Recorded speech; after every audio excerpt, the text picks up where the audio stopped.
these 3 points I have said, but last point is for exams. In examinations, I will tell you, I will share my own experience that hello everyone, this is Amit and you are watching Study with Amit.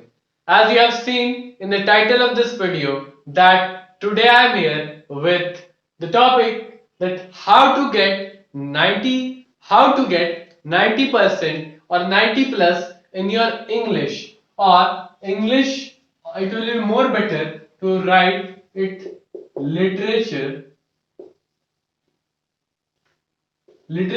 as because this video is for English literature only. The video which will come in the next of this will come for language. So you should watch this video till end. And in that, I will not say all the things together because it contains email, letter, notice, and all the things. Email, letter, notice, essay, and all the things.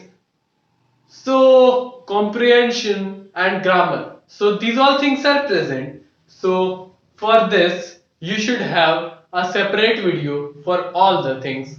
So let's start with our today's video. So how to get 90 plus in your English. Now first of all, what you have to do. If you want to get your 90 plus, if you want to get your 90 plus, then first of all, the thing is that you have to go through. Go through the books, The Merchant of Venice, what I say that treasure trove with all the poems, all the stories, and means the stories which are there in your syllabus, the poems which are there in your syllabus, and the acts and the scenes which are there in your syllabus from Merchant of Venice, Merchant of Venice,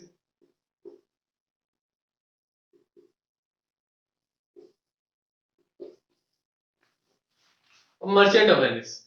So you should go through all the things from this Merchant of Venice because the whole play is there, and if you leave or miss out due to this COVID-19, the syllabus is reduced, and in this also Merchant of Venice also.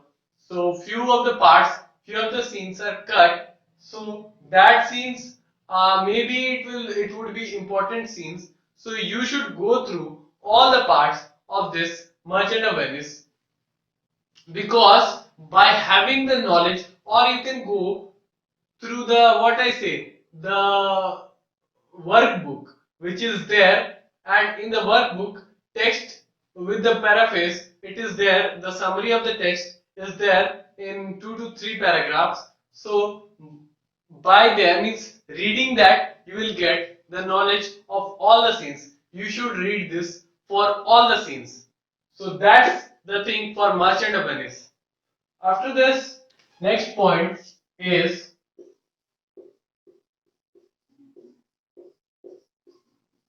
workbooks.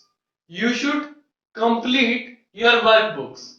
That's very necessary, as because you want good marks in your exams, and for getting good marks you should means you should know what all things you have to means in the workbook. It is very easy to know each and every paragraph, means the questions comes from each and every paragraphs, and from the paragraphs you have to answer the questions. So for that reason you have to go through all the questions of this workbook, and if you go through all the questions, then you are sure that you will get the concept, and what the means what this play is going to say you, what the summary it gives you, that you would surely know by doing this.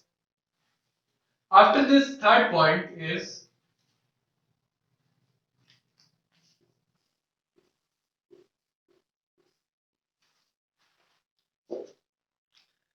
after all this you have gone through, you have gone through your syllabus. After this, you have workbook. So you have completed your workbook. So you should not go to this. Before this, I want to say sorry for this, but I have to say that before this, you should do specimen paper.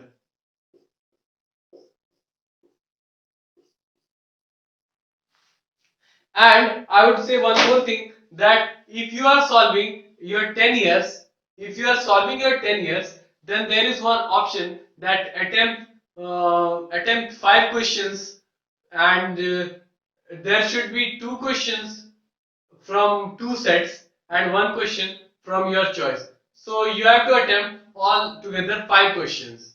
So it is written, so some students just for means not what I say, for just like this only, just because of laziness, yes, because of laziness, they just attempt 5 questions, and in place of 5 there are 9 questions. So you should not follow that principle, that attempting 5 questions and getting saved from all the questions which you don't know.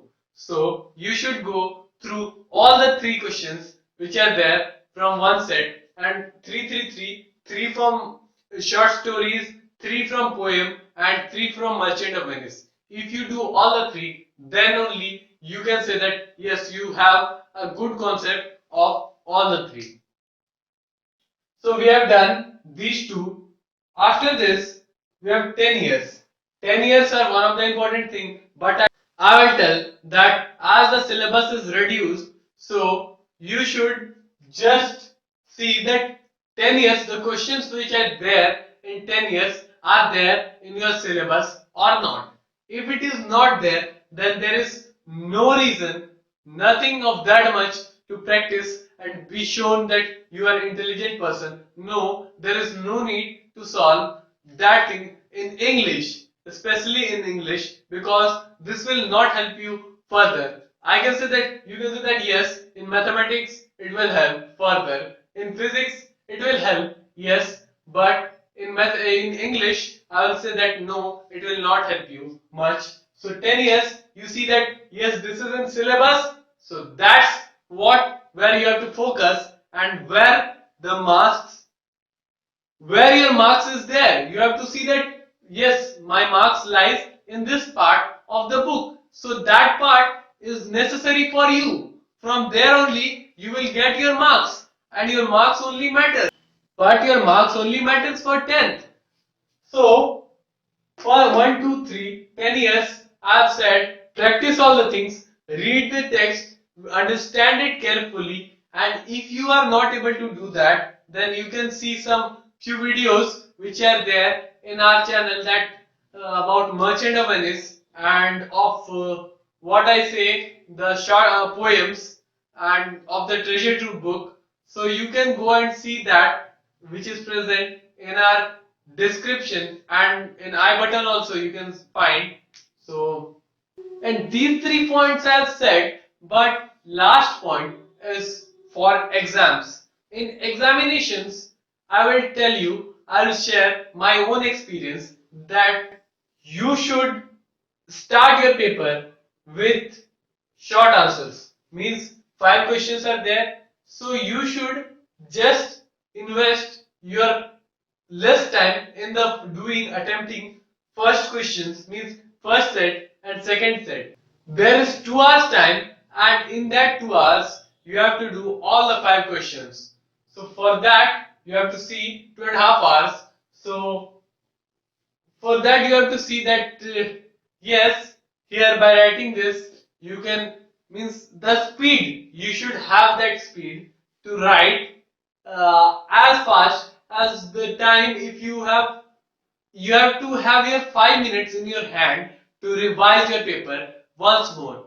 So before, if you start with a high speed, then you will go and complete your paper on time. That I have experienced, that in my examinations I have done this. And starting means, we write first, we try to write big answers which will look and keep the attention of the person who is checking the paper. So for that reason we write good means in good handwriting we write slowly, we write, we think for 5 minutes and then we write. So these things we have to avoid in our exams, because these are very means what I say, at last you are just there with lack of time, and by this you have to submit your incomplete papers. So that's the thing that you should know, that you should start your paper on time and finish it on time. So that's the video.